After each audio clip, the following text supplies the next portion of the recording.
Bonjour, chers étudiants, nous sommes à la troisième séance. Ça avance bien et ça bosse. Vous connaissez maintenant ma démarche. Les objectifs pédagogiques, pour moi, sont les clauses d'un contrat pour la séance. À la fin de cette séance, vous devez pouvoir récupérer et utiliser les différents types de ressources documentaires et pour préparer le mémoire collectif et pour préparer la synthèse de l'article académique. Vous devez savoir comment les citer, ces ressources documentaires, dans votre texte collectif ou individuel. Chers étudiants, c'est extrêmement important. Si vous ne citez pas une ressource utilisée, c'est que vous ne l'avez pas utilisée, c'est que ce que vous écrivez n'est pas la recherche, parce que votre texte n'est pas basé sur les travaux déjà faits. Mais si vous citez et pas dans le bon standard, qui est le standard APA, ça également, ce n'est pas bon. Ce standard, c'est un standard de l'école. Pas seulement pour l'école, pour plusieurs chercheurs, parmi les différents types de standards bibliographiques, nous avons choisi cela. Il faudrait à la fin arriver à présenter une liste bibliographique pour les deux devoirs que vous avez à préparer, surtout le mémoire. Pas que le mémoire est plus important, mais que l'article académique individuel est individuel. Donc, comme d'habitude, nous travaillons sur 6 chapitres dans la séance 3, mais bien effectivement, les chapitres 4, 5 et 6 sont les chapitres assez courts. C'est surtout pour vous donner des consignes à préparer la suite des devoirs et pour s'assurer que les concepts enseignés aujourd'hui sont bien acquis. Commençons par le premier chapitre. Rappel des sources pour la synthèse individuelle et le mémoire collectif. Très bien, comme d'habitude, je vous présente le planning rapidement pour le rappel et tout. Nous sommes déjà à la troisième séance et on va avoir une présentation non notée. Mais c'est pas tout, hein, donc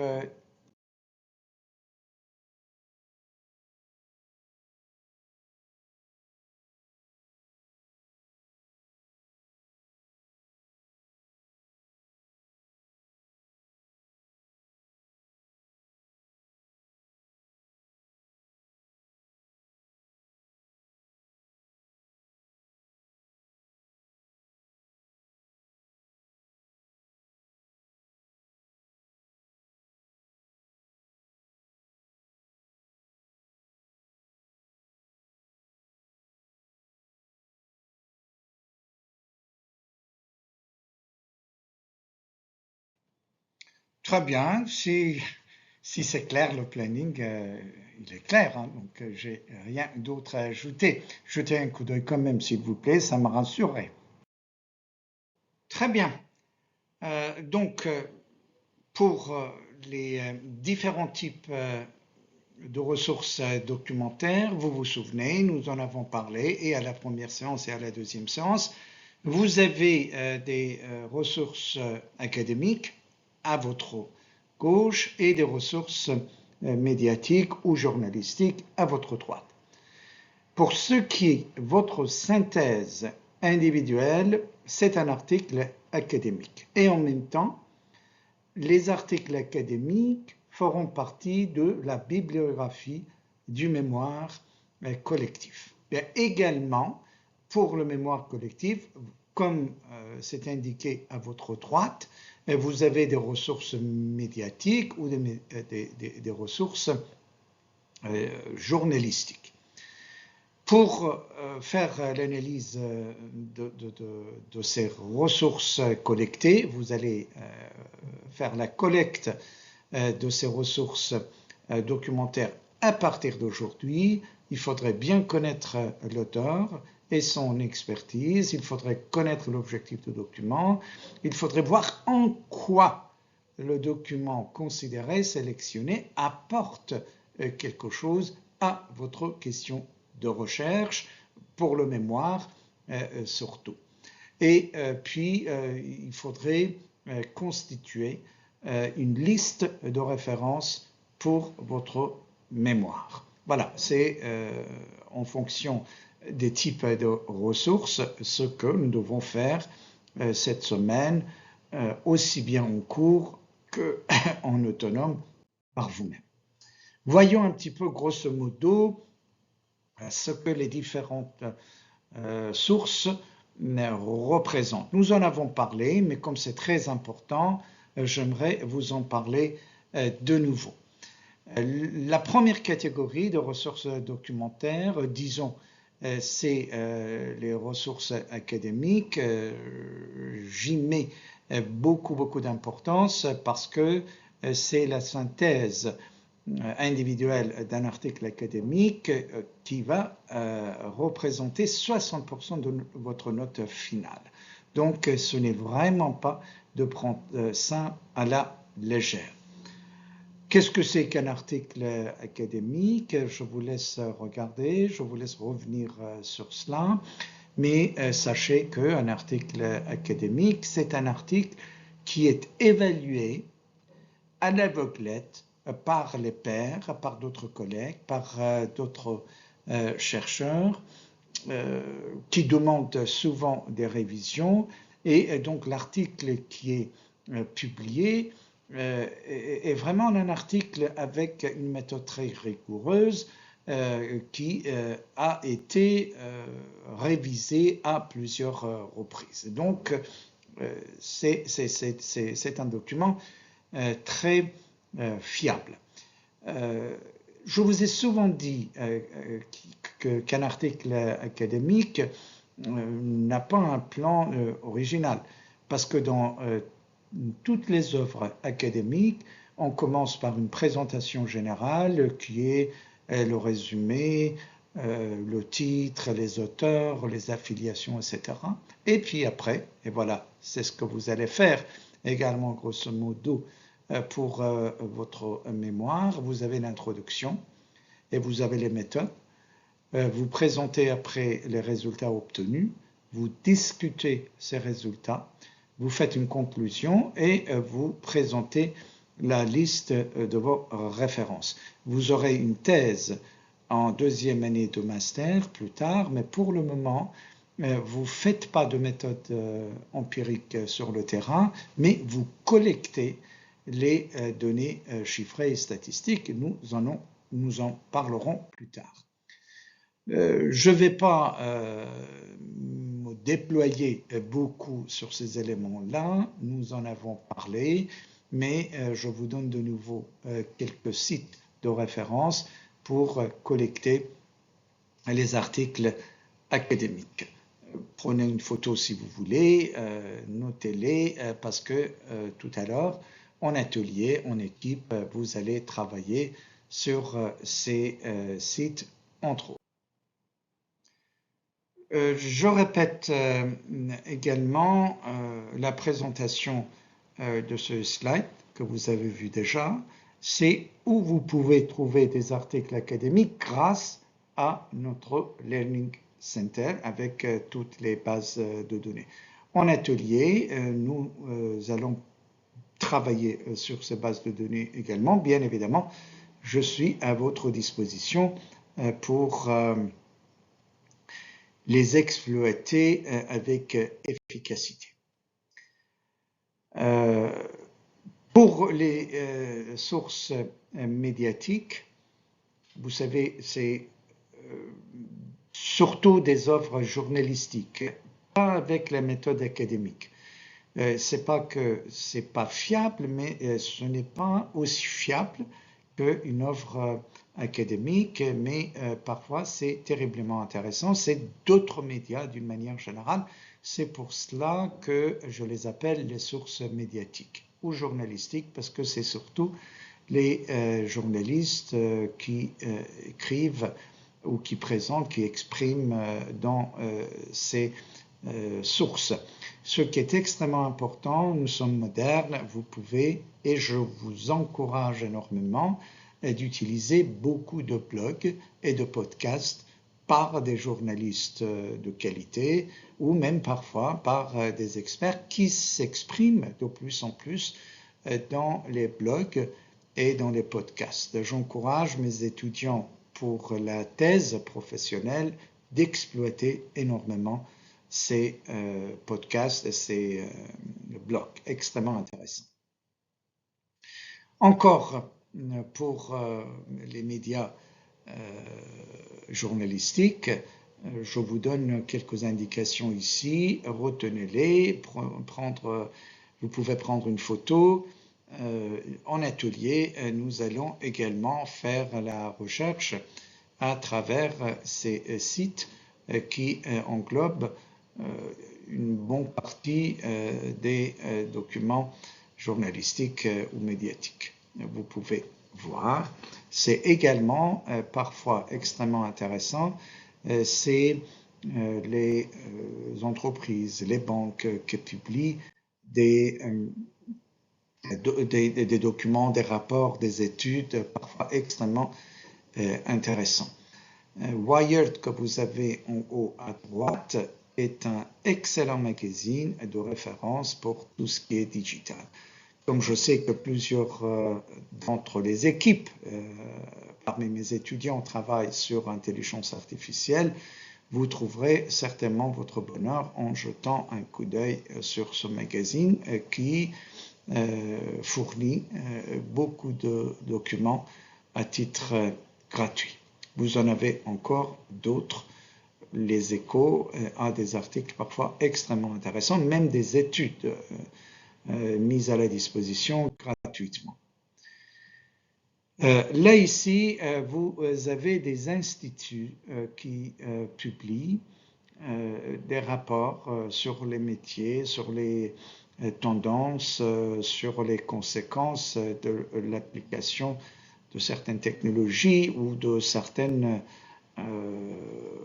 évolutions démographiques. Je vous encourage également de jeter un coup d'œil sur ces sites. Bien évidemment, je ne vais pas les expliquer les uns après les autres, ça sera ennuyeux, mais vous retenez les adresses, les noms et vous trouverez facilement sur Internet pour exploiter leur. Très bien. Ça, ce slide est également une reprise, donc je n'ai pas à vous l'expliquer de nouveau. C'est où vous pouvez trouver, grâce à notre Learning Center, les meilleurs documents journalistiques ou médiatiques. Les sources sont à votre disposition et moi à votre disposition pour les exploiter en atelier. Allons pour les données empiriques. Extrêmement importantes, les données empiriques font l'objet de la deuxième partie de votre mémoire. Vous vous souvenez très bien. Après l'introduction, vous aurez la première partie composée d'une rédaction descriptive de votre question de recherche et des éléments de réponse, bien évidemment, grâce surtout aux documents journalistiques ou médiatiques que nous venons de voir et aussi 2 ou 3 articles académiques selon les membres de chaque équipe. La deuxième partie de votre mémoire, c'est la partie chiffrée, statistique, objective. Donc là, de nouveau, ici, nous étudions un petit peu de quelles sources nous pouvons trouver ces informations et statistiques et chiffrées. Déjà, sachez que lorsqu'on dit des données empiriques, les différentes formes, vous les avez ici et vous pouvez les utiliser d'une manière d'une autre. Lorsque je mets ici vidéo, ça veut dire le contenu d'une vidéo peut être très chiffré en ce qui concerne l'information fournie. Là, ici, de nouveau, dans les slides, quelques slides, je vous donne les sites qui pourraient vous servir de trouver, de collecter les informations et statistiques et chiffrées. Retenez-les parce qu'en atelier, nous allons travailler sur ces sites énormément. Vous en avez d'autres également ici. Si vous trouvez statisticien sur les bases de données du Learning Center, parfois il y a non seulement des graphiques extrêmement intéressantes, mais également des études toutes faites que vous pouvez utiliser. C'est extrêmement intéressant, je vous recommande d'y aller. Vous avez accès direct sur Internet, mais toutes les présentations graphiques et toutes les études ne sont pas à votre disposition gratuitement. Alors que si vous allez sur le lien que l'école met à votre disposition sur Learning Center, vous pouvez avoir accès gratuitement à toutes ces informations.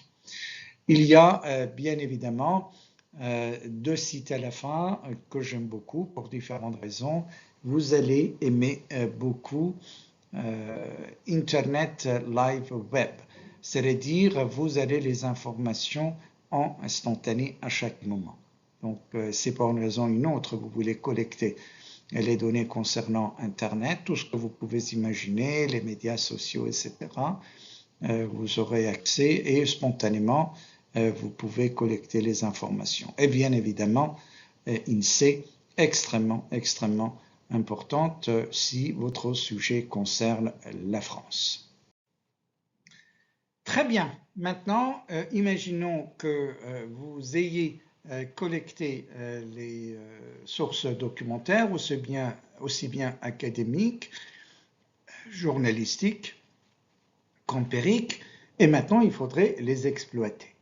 D'accord? Comment les exploiter? Voilà, le chapitre 2 concerne ça.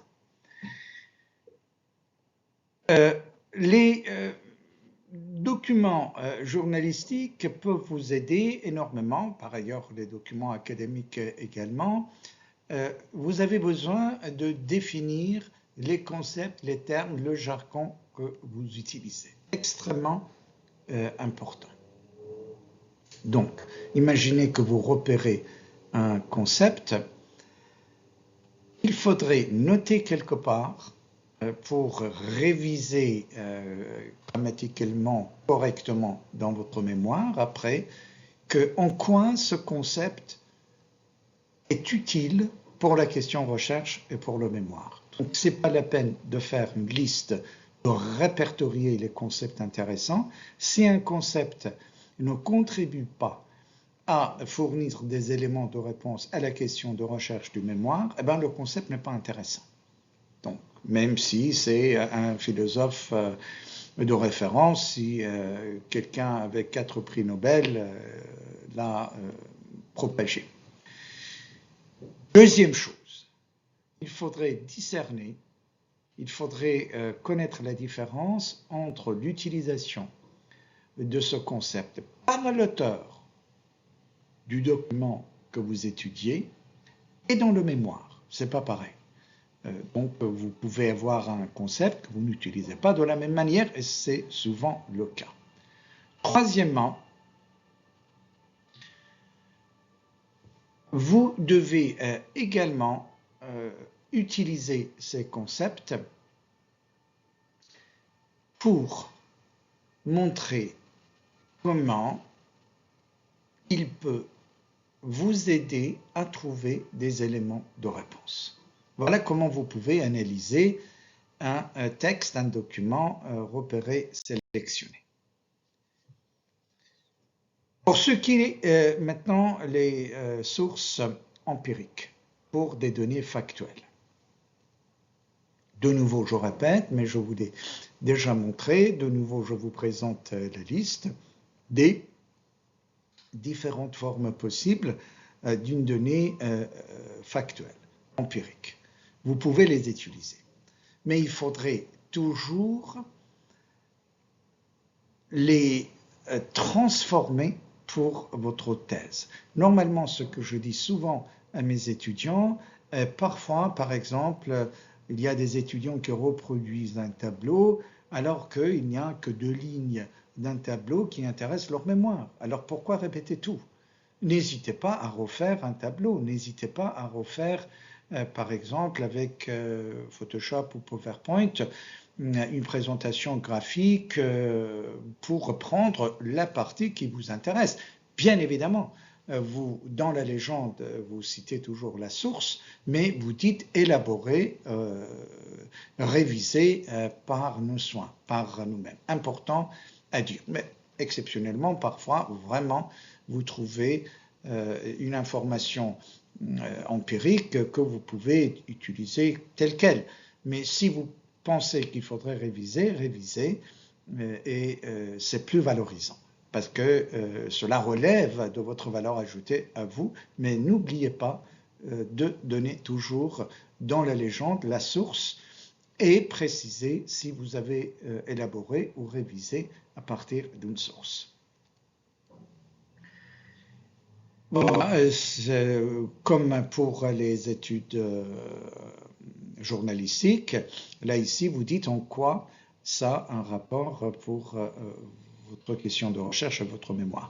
Donc tout ce que vous allez apporter dans le mémoire, donc ne laissez pas au lecteur, offre moins, de deviner en quoi ça sert, cette information importante, intéressante. Donc il faudrait franchement de dire que nous avons trouvé ce concept qui pourrait répondre à telle partie de la question de recherche. D'accord? Expliquez tout.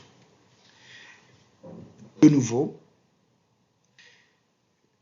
le chiffre que vous trouvez, l'information statistique que vous trouvez, peut être exploité de deux différentes manières par l'auteur du document originel et par vous-même dans votre mémoire. Vous pouvez parfois également faire un fichier thématique.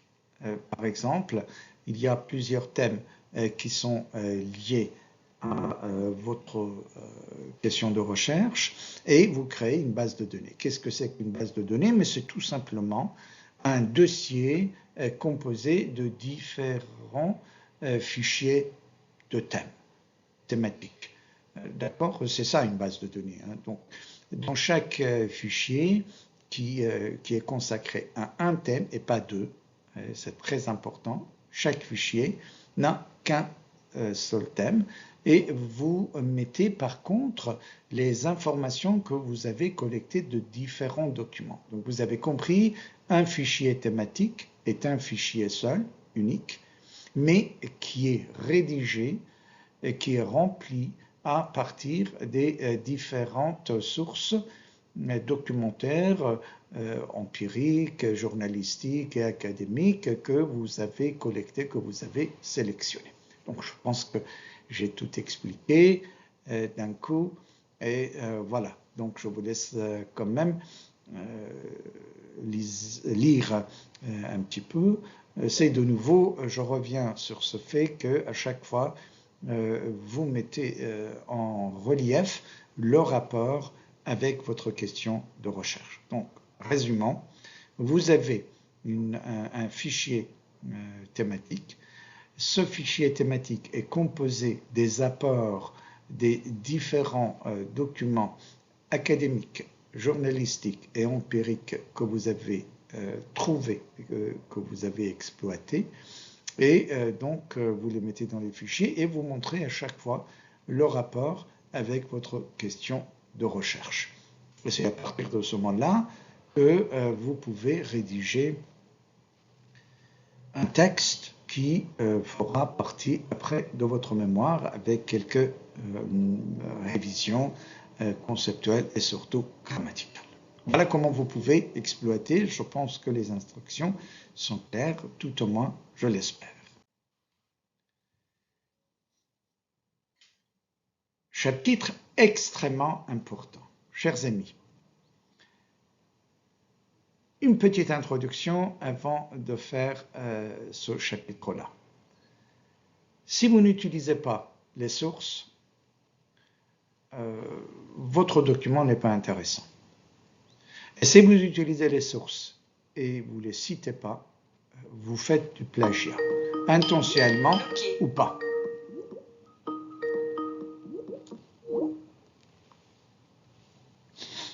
C'est un message non désiré qui m'est arrivé.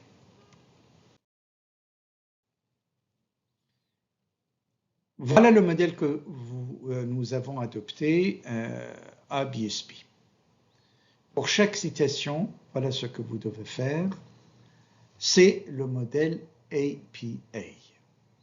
Sachez que pour présenter une citation, il y a différents standards. D'accord ? Il y a un standard Chicago, il y a un standard, différents standards. Laissez tomber. Mais le standard que nous utilisons, c'est le standard APA.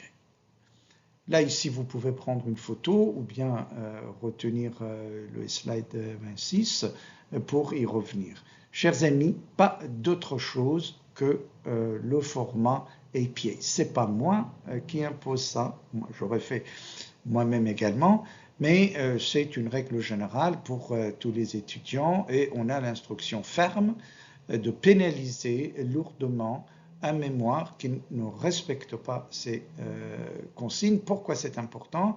Parce que désormais, à partir de ce moment-là, tous les documents que vous allez présenter à l'école, et surtout si vous continuez en master pour la thèse professionnelle, il faudrait connaître cette méthode de développer un texte avec des références et des références dans le standard APA. Normalement, la forme est comme ça, je vous laisse regarder, mais très brièvement, c'est le nom de l'auteur, le prénom en initial, la date et le titre. Voilà, c'est surtout ça. Donc, si c'est un article publié dans un journal, vous présentez différemment. Si c'est un livre, vous présentez différemment. Ça, c'est pour la référence. D'accord? La présentation de la référence, vous présentez telle qu'elle sur la liste des références à la fin de votre mémoire. Mais vous utilisez ces références dans le texte du mémoire. L'introduction, je vous invite de revoir le livrable 1 qui fera partie de l'introduction maintenant pour y insérer des citations dans la première partie, dans la deuxième partie et pas dans la conclusion. Très, très exceptionnellement, je dirais pas dans la conclusion plutôt. Là, ici, vous ne mettez pas toute la référence. D'accord? Vous présentez comme cela. Par exemple, regardez, là ici, vous dites Abrahamson a dit patati patata. Là, vous mettez la date ici. Mais vous me dites ce n'est pas la référence exacte. Ok, là, la référence exacte, c'est ça. Mais vous ne le mettez pas tout de suite après. Vous le mettez sur la liste des références. Ça, c'est encore pour savoir comment on présente les références, mais on les met tout simplement, encore une fois, sur la liste de références à la fin. Regardez, ça c'est l'auteur, le prénom en initial, la date, ça c'est le titre de son article et le titre du journal qui a publié cet article en italique. Et puis quel volume, quelle année c'était là, pardon, quel numéro. Si c'est un livre, ce qui est en italique, c'est le titre du livre.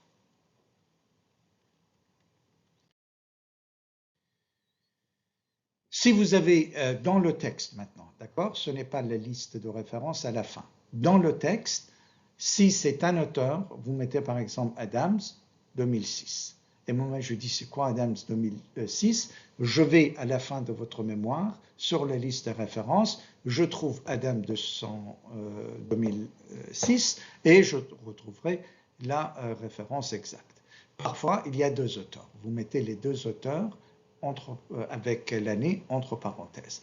Plus de deux auteurs, normalement, vous mettez et al. C'est et allié. Vous mettez comme cela. C'est en latin.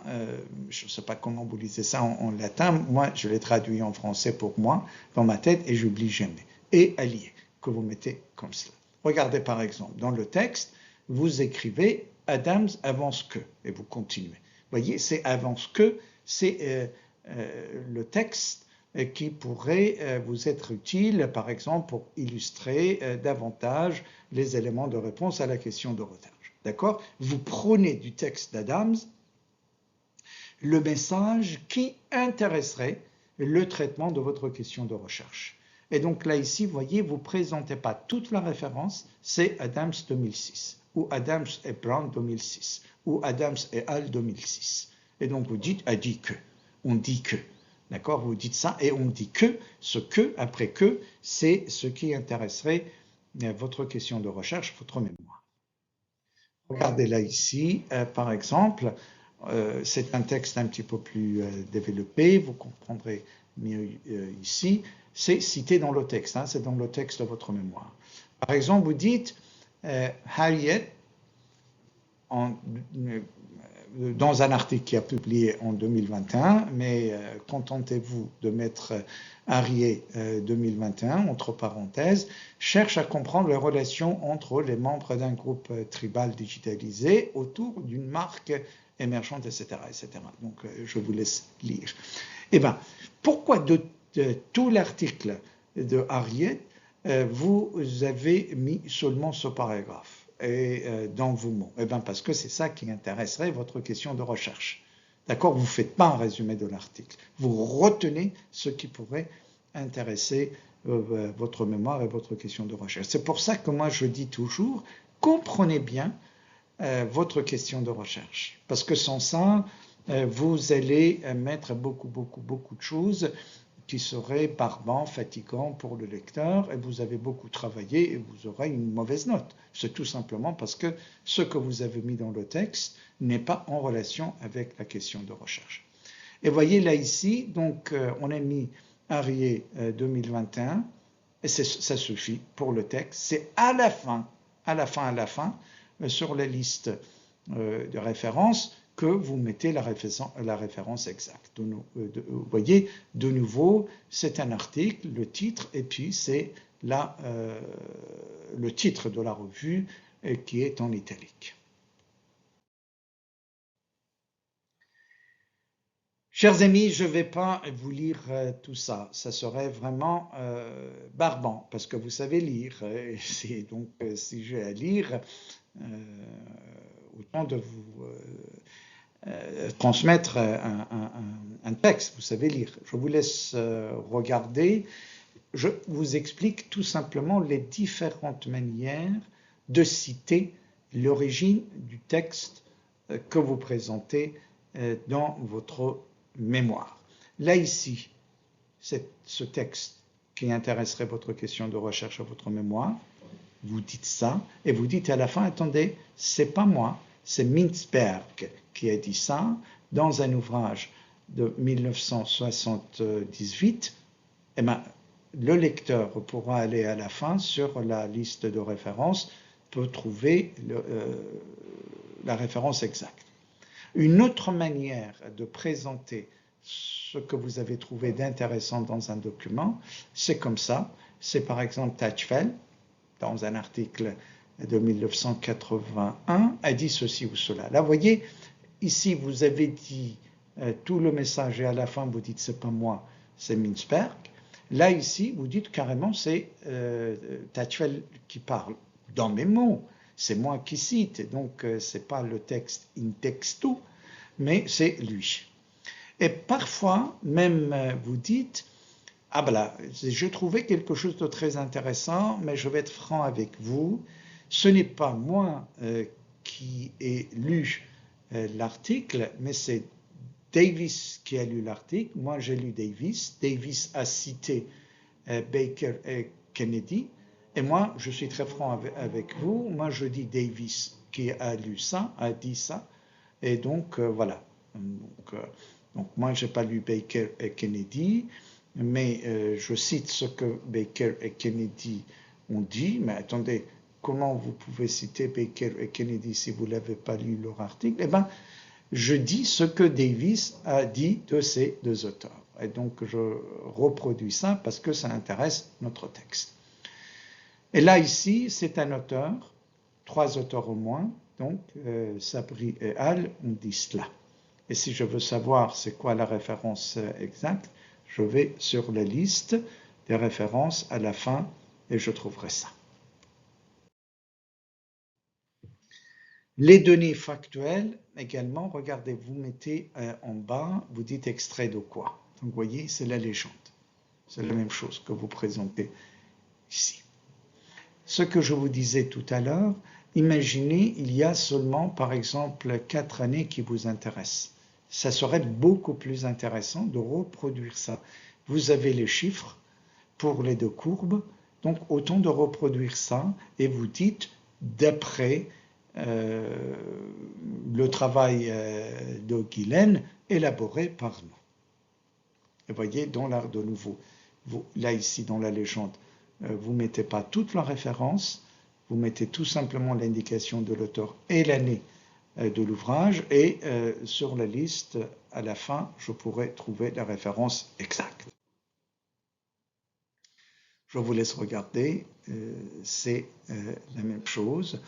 Là, ici, vous vous demandez, mais est-ce qu'on peut avoir comme référence un film, une vidéo? Et moi, je dis, je vous y encourage énormément. Bien évidemment, moi, j'utilise dans mes articles. Nous sommes dans un monde tout à fait moderne. Il faudrait, parce que sachez que maintenant, de plus en plus, les experts s'expriment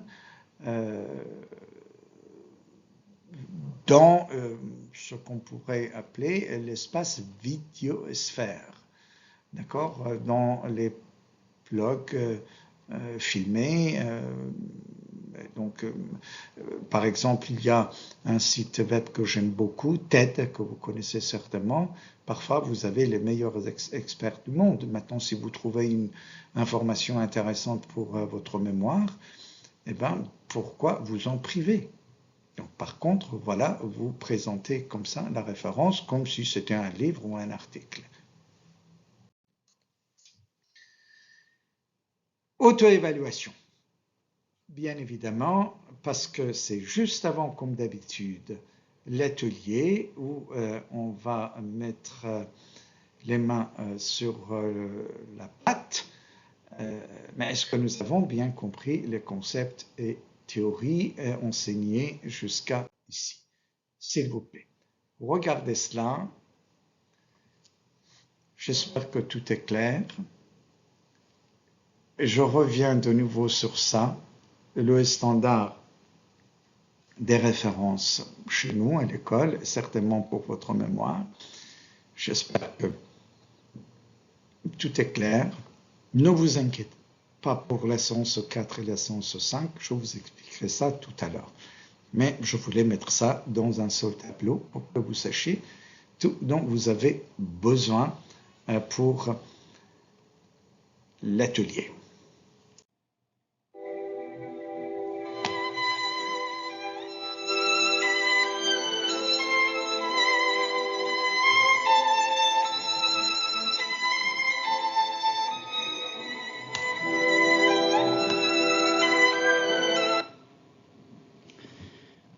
Oui, j'espère que vous aimez bien cette musique-là. Vous méritez bien après les grands efforts de concentration que vous avez faits. L'atelier. Donc, j'espère que vous avez compris tous les concepts, toutes les théories, toutes les consignes abordées. Maintenant, comment travailler en atelier pour le mémoire et également pour la synthèse individuelle. Regardez, chaque équipe présente oralement le projet de son mémoire en 5 minutes la semaine prochaine.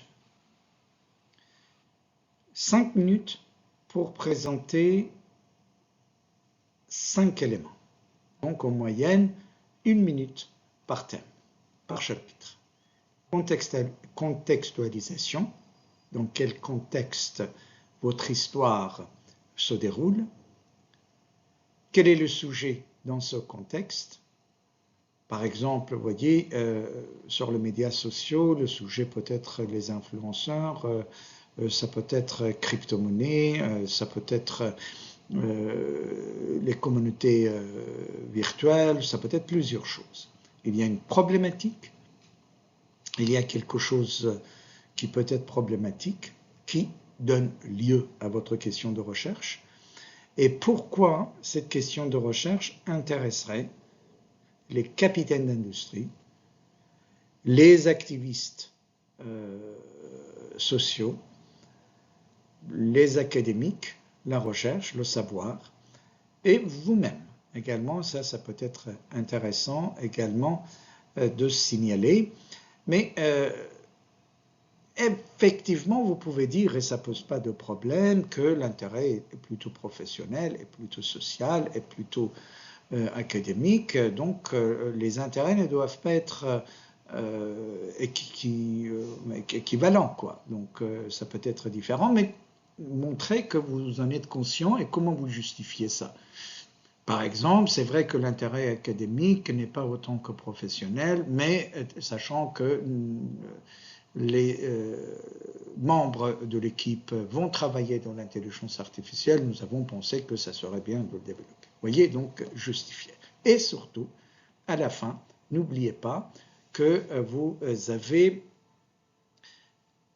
à présenter votre liste de références dans le standard APA. Pour la présentation de la semaine prochaine, votre liste ne serait pas complète, mais votre liste serait représentative de votre compréhension du modèle, du standard. Et c'est ça qui est très important.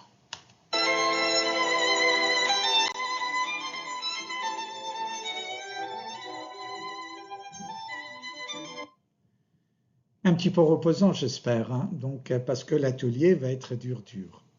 Comment vous allez travailler en atelier?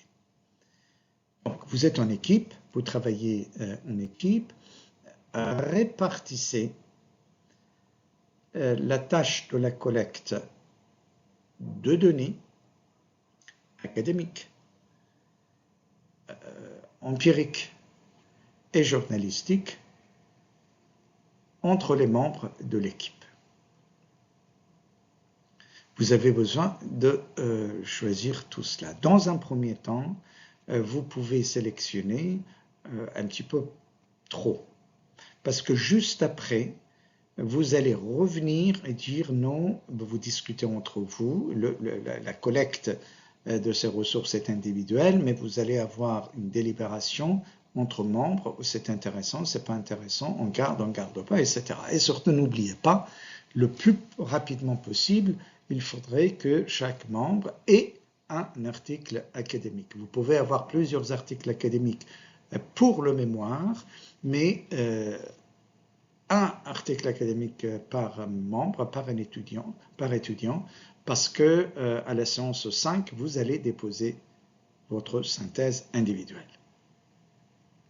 Vous allez commencer les premiers traitements de toutes ces informations, de tout ce savoir que vous avez collecté, parce que à la séance 4, lorsque vous faites la présentation orale non notée, mais une excellente répétition pour les 2 grandes présentations orales notées que vous allez faire, séance 7, séance 10, c'est tout ce que vous dites doit être chiffré et doit être basé, soutenu par une évidence.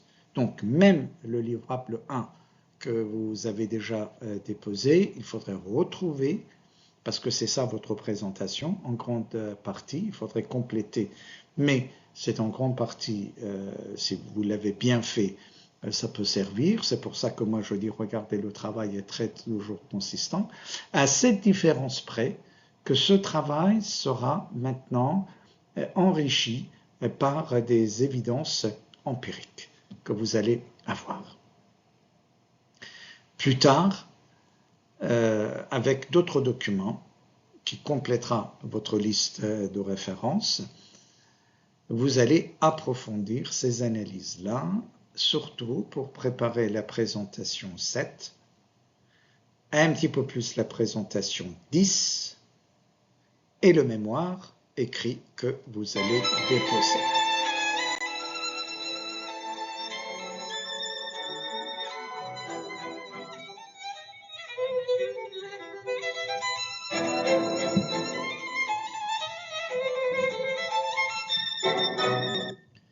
J'adore le violon surtout, et vous méritez un petit repos. Comment on va travailler à la séance 5? Prévenons un petit peu à l'avance. Vous avez déjà la séance 4 à faire, mais sachez que la séance 5, vous serez évalué en fonction de ça.